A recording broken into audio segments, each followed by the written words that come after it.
Welcome to HFY Beyond Terra, where humanity doesn't just survive, it becomes the galaxy's biggest surprise. Subscribe, and let's go beyond Terra.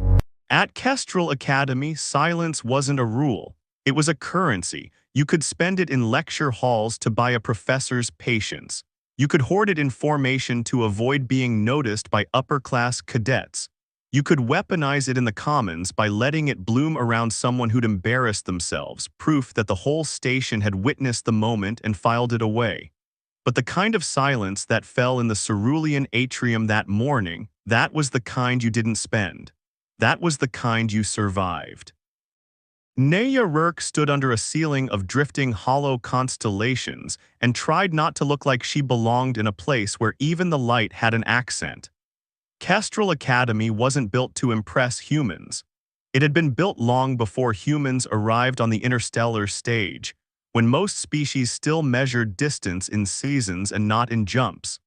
The atrium stone was quarried from a moon with low gravity, veined with shimmering minerals that caught every sound and carried it upward like incense. Which meant the first thing anyone learned here was how to not make noise. Naya adjusted the strap of her satchel and walked forward anyway. Her boots, standard issue for the exchange program, hit the floor with a slightly heavier rhythm than everyone else. It wasn't loud, it wasn't even rude, but it was different. It said, "I have weight, I have mass, I can't pretend otherwise." And Kestrel noticed differences the way a predator noticed blood. "Human," someone whispered, not trying particularly hard to keep it private. Another voice, sharper, Deathworlder. Naya didn't flinch. She'd practiced this. She'd practiced it on the shuttle, watching her own reflection in the window and making her face settle into something neutral. She'd practiced it in the mirror in the small cabin the Academy had assigned her, trying to look less like a student and more like a stone that couldn't be moved by rumor. She was wearing the exchange uniform, gray, with the Academy crest stitched in silver thread near the collarbone. Her hair was tied back. Her ID badge was clipped properly. She'd memorized the map, the corridors, the etiquette. Do not interrupt a superior. Do not touch another species without consent. Do not bare your teeth as a greeting. The last one had been underlined 3 times in the orientation packet. Naya kept her lips pressed closed. She made it to the central path of the atrium where cadets were streaming toward their morning training blocks. The Academy was a patchwork of species. Tall, willowy ones who moved like water, stocky ones who walked in short, measured steps, winged ones whose feathers shimmered, scaled ones with eyes like polished stones. And then there were the Felith. You could always tell a Felith because the crowd parted around them in a shape that wasn't quite fear and wasn't quite respect but had elements of both. They were feline in silhouette, long limbs, flexible spines, tails that expressed emotion more honestly than mouths ever did. Their fur came in patterns as unique as fingerprints. Their ears swiveled to track sound, and their eyes were a problem if you'd ever been prey. The Felith hadn't only earned their space in the Academy. They had taken it historically, culturally, and sometimes literally. Their military had been feared before humanity had figured out how to leave its own solar system. Their tactics were studied, their language borrowed. Felith cadets tended to excel in combat theory and fieldwork, and they tended to treat everyone else like they were auditioning for a role in the Felith story. Naya tried not to stare as one passed, a sleek-bodied cadet with midnight fur and a pale streak down the bridge of their nose. The Felith's tail twitched once like a punctuation mark. She exhaled slowly and continued toward her assigned block, Interspecies Conflict Management, Section 4. Human girl. The words didn't come from behind her. They came from her left, close enough that she felt the whisper of breath. Naya stopped. She turned her head. The Felith hadn't passed after all. He stood half in her path, half in the flow of traffic like he owned both. He was taller than her by a head and built lean in a way that promised speed. His uniform fit like it had been tailored to his posture. On his collar, a small bronze pin indicating upper year rank. His eyes were a deep amber. His ears angled forward, not in curiosity, in assessment. Naya angled her badge toward him out of habit, a polite gesture she'd learned in the Academy's etiquette lessons. Cadet Naya Rurk, exchange student. He didn't glance at the badge. He stared at her face as if the badge was irrelevant and the truth lived in bone and muscle. Human, he said again, tasting the word. We heard they were sending one. We, Naya kept her voice even, his tail flicked. Those who matter. Naya recognized that tone. She'd heard it in boarding school on Earth. She'd heard it in the way wealthy kids talked about scholarship students or the way city kids talked about rural kids. It wasn't hatred, it was something worse, it was certainty. What do you want? Naya asked. A ripple went through the nearby crowd, not words, just a subtle shift in attention. Cadets slowed. A few paused entirely. The atrium's hum changed like a chord adjusting. The Felith's whiskers lifted slightly. Bold, he murmured. They said your kind was bold, but boldness is just ignorance wearing a brave face. Naya swallowed down the urge to snap back. She couldn't afford to start her first day with a disciplinary report. I want to get to class, she said. His eyes narrowed and something like amusement moved behind them. Then go. He didn't step aside. Naya waited a beat. He was watching her like she was a puzzle he intended to solve with teeth. Other cadets were watching too now. A small circle had formed around them, not fully closed but definite. Naya had learned very quickly that the academy ran on unspoken rituals. If you didn't understand the ritual, you became part of someone else's. She took a step to the side to go around him. He mirrored the movement, not aggressive, not overt, just enough to block. I said, he purred, go. Naya stopped again. She looked up at him, keeping her face blank.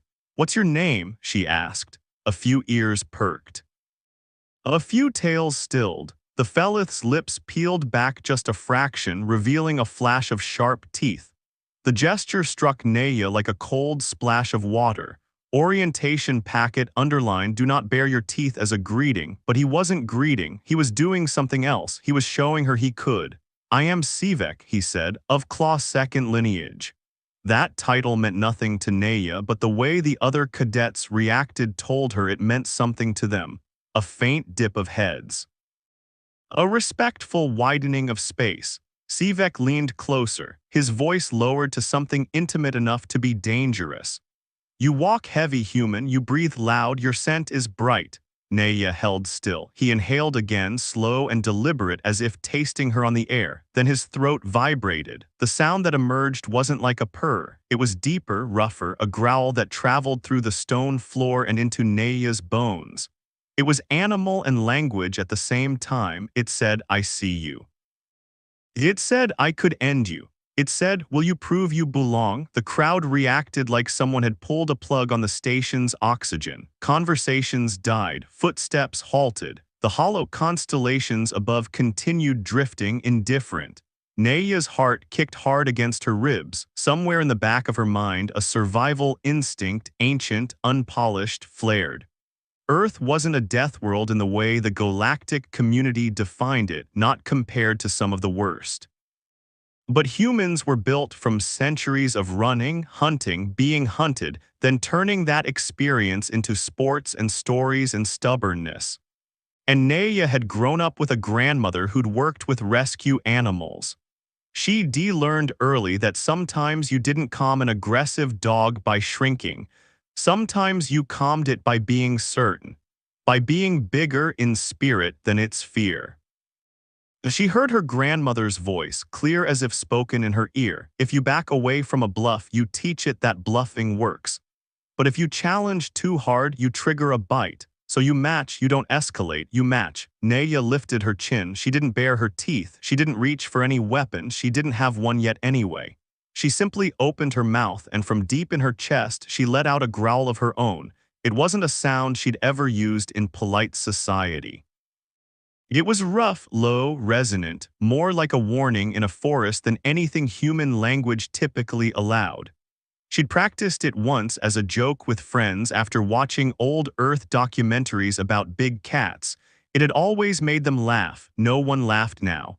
The sound rolled through the atrium and hit the listening crowd like a thrown stone. Sivek froze. For a split second, his ears flicked backward, not in fear but in startled recalculation. His eyes widened just slightly, as if the world had shifted under his feet. Naya held the growl for another heartbeat, then stopped. Silence dropped again, heavier than before. Somewhere a cadet's datapad slipped from their fingers and clattered on the stone. The sound echoed like a gunshot. Naya didn't move, neither did Sivek. They stared at each other, both breathing now, both aware of how many eyes were on them, how many unspoken rules had been bent into new shapes. Sivek's tail stilled completely. That, Naya realized, was the Felith equivalent of holding your breath. You, his voice came out quieter. Naya kept her gaze steady. You growled at me. Sivek's nostrils flared, then almost imperceptibly his shoulders loosened. The tension in him didn't vanish, but it changed texture from predatory to curious. You answered, he said. Yes, Naya replied. For a long moment he just watched her. His eyes roamed over her posture, her hands, the way she stood without lowering her head. Then he did something that made the surrounding cadets shift again in surprise. He stepped to the side. The path opened. Naya didn't rush. She walked forward at a normal pace, passing close enough that she could see the fine patterning in his fur, the scar along one forearm that spoke of training mishaps or earlier conflicts. As she passed, she heard his voice again, soft and sharp. You will regret that. Naya didn't look back. Maybe. She kept walking. Behind her, the atrium slowly began to breathe again. The cadets remembered how to move. Conversations restarted, hushed and layered with excitement. But Naya could feel the change like a pressure front. Something had been set in motion. Interspecies conflict management was held in a circular room with tiered seating and a floor that could project scenarios in full holographic detail. The instructor, Professor Elties, an older member of a species that looked like a collection of floating translucent fins, hovered above the center platform with the ease of someone who had never needed to walk. Conflict, Elties began, voice smooth and amplified, is not always violence. Often it is language, often it is identity. Often it is the simple fact of existing in a space someone else believes belongs to them. Naya chose a seat halfway up the tier near the edge. Not isolated, but not central. She learned that central seats drew attention. She still felt attention anyway. Whispers followed her like static. The growl had traveled faster than she had. Kestrel Academy, it turned out, had an efficient rumor network. A cadet slid into the seat beside her, careful and hesitant. They were small, with iridescent skin that shifted color with their mood. Their eyes were enormous. They said. Hi, Naya turned. Hi, I'm Ivan, the cadet said quickly. I'm not Felith, Naya blinked once. Okay. Ivan's skin flickered a nervous yellow-green. They're saying you challenged Sivek. I didn't challenge him, Naya said. He blocked my path and growled. I matched the energy. Ivan stared at her like she'd admitted to wrestling a star. That's kind of challenging, Naya sighed softly. Is he important? Ivan's skin flashed a deeper green that felt like warning. He's from one of the Claw lineages. His family sponsors combat scholarships. He's in the dueling circle. He's Sivek. Naya leaned back in her seat. Great. Professor Elties's fins fluttered. Today, they continued, we begin with dominance displays. A ripple went through the room, subtle, like everyone had simultaneously tried not to look at Naya. Elties's gaze swept the class. In many species, dominance is expressed through physical proximity, vocalization, posture, and ritualized threat. Some species consider these normal communication. Others consider them acts of hostility. Elties's eyes landed on Naya, and the fins around their body shimmered slightly as if they were smiling. Cadet Rurk, Elties said, welcome to Kestrel. Naya's throat tightened. Thank you, Professor. Tell me, Elties said, if a cadet from a predator lineage were to vocalize a threat display at you in a public space, what would you do? The class held its breath. Naya could have lied. She could have said something polished. I would de-escalate, seek mediation, apply protocol, but something in Eltis's tone told her the question wasn't a trap, it was a lesson and the class was the board. I would assess whether it was a bluff or an intent to attack, Naya said carefully. And I would respond in a way that maintains my safety and communicates boundaries. And what response would communicate boundaries? Eltis asked. Naya's face heated, she could feel it. Sometimes, she said, matching the display without escalating signals that you're not prey. A few cadets made small sounds, surprise, discomfort, fascination. Eltis's fins fluttered again. Excellent, matching without escalation. That is a concept many of you forget because you assume the other will interpret your politeness as strength. From the far side of the room, a low voice cut in. Or perhaps, Sivek said, the human simply doesn't understand consequences. Heads turned. He sat in the second tier, legs stretched out, tail draped like a banner. His posture said he'd been there the whole time, watching. Naya's stomach tightened. She hadn't seen him enter. Professor Eltis didn't look annoyed. If anything, they looked pleased to have a living example. Cadet Sivek, Eltis said gently, tell me, when you vocalize a threat display at a cadet, what are you communicating? Sivek's ears angled forward. That they should move, that they should respect space. And if they vocalize back? Eltis asked, Sivek's gaze flicked to Naya.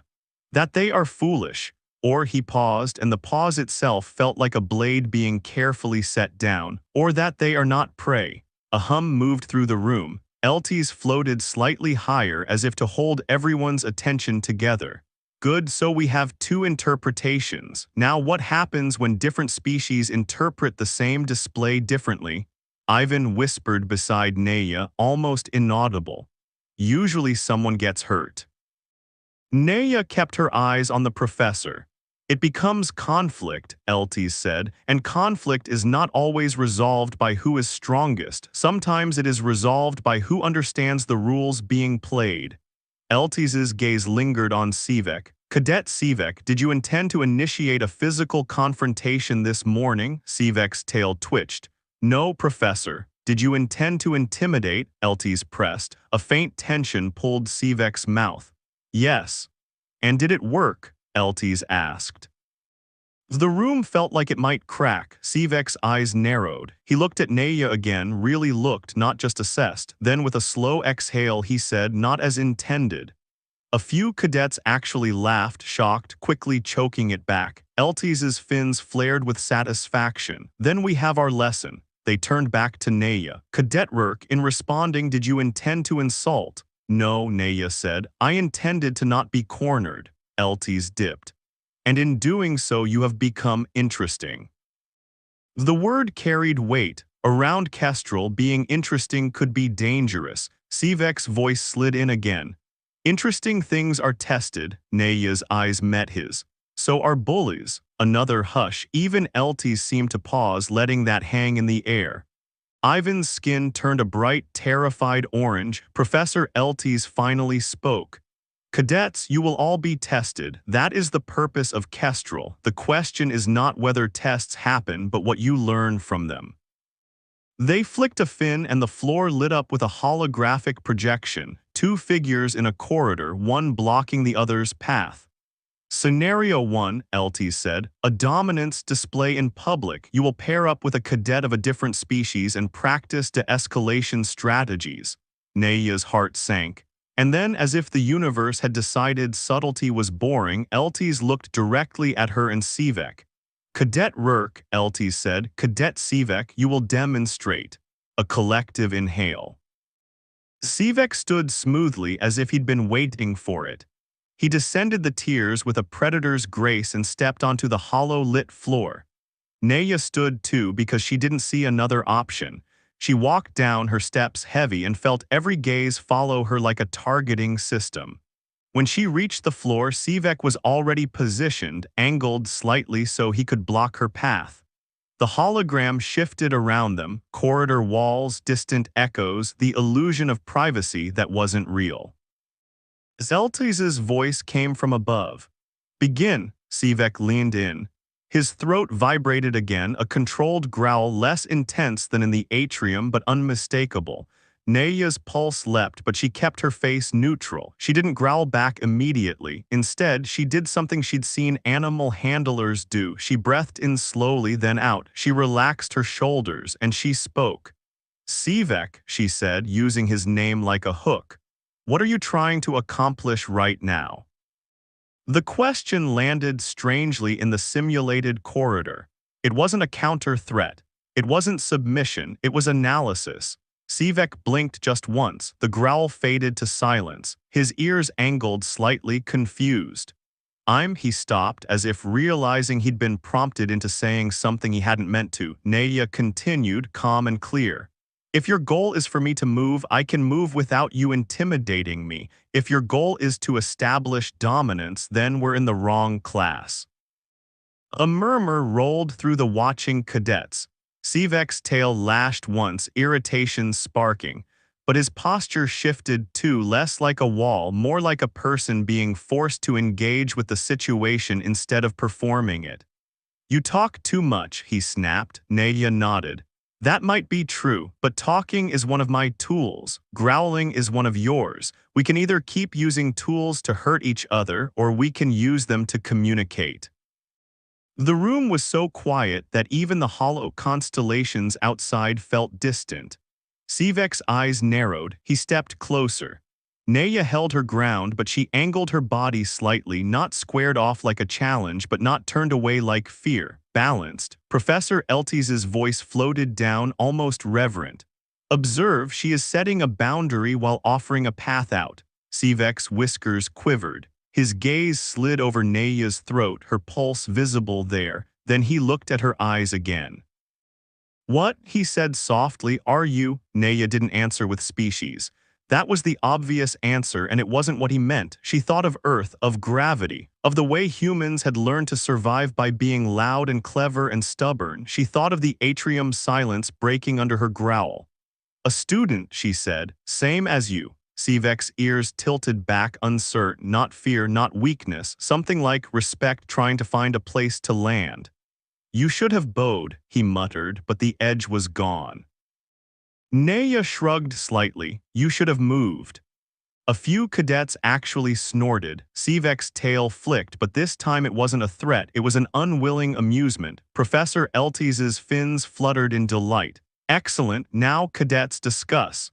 The class erupted, not loudly because Kestrel still loved silence, but with animated, urgent voices. Arguments sparked, theories formed. Species compared notes on what counted as insult, what counted as bravery, what counted as stupidity. Naya stepped back from the hollow floor, feeling a strange tremble in her hands now that the moment had passed. Sivek didn't leave immediately. He watched her, head slightly tilted. "You didn't bare your teeth," he said. Naya blinked. "What?" "In the atrium," Sivek clarified. "Your growl, it was strange, but you didn't show teeth. That would have been a direct challenge." Naya's mouth went dry. She hadn't even thought about it consciously. "I read the rules," she admitted. Sivek's eyes narrowed. "Then why growl?" Naya met his gaze. "Because I read the other rules too." His ears twitched. "What other rules?" "The ones you don't write down," Naya said. For a moment, Sivek looked genuinely startled. Then his expression shifted, subtle, controlled. "You will make enemies." "I already have," Naya said. His tail flicked, and he leaned in just enough that only she could hear the next words. "Enemies are simpler than questions." Naya's chest tightened. "Then stop questioning me and start learning who I am." Sivek held her gaze, amber eyes steady. And then, astonishingly, he dipped his head. Not a bow, not submission, acknowledgement. He stepped back and melted into the crowd as if he'd never been the center of the room. Naya stood there for a heartbeat longer, absorbing the strange feeling of having survived a social predator without becoming prey or becoming a monster. Ivan hurried over, skin still flickering with leftover shock. That was, Naya exhaled. "A lot," Ivan nodded rapidly. "A lot."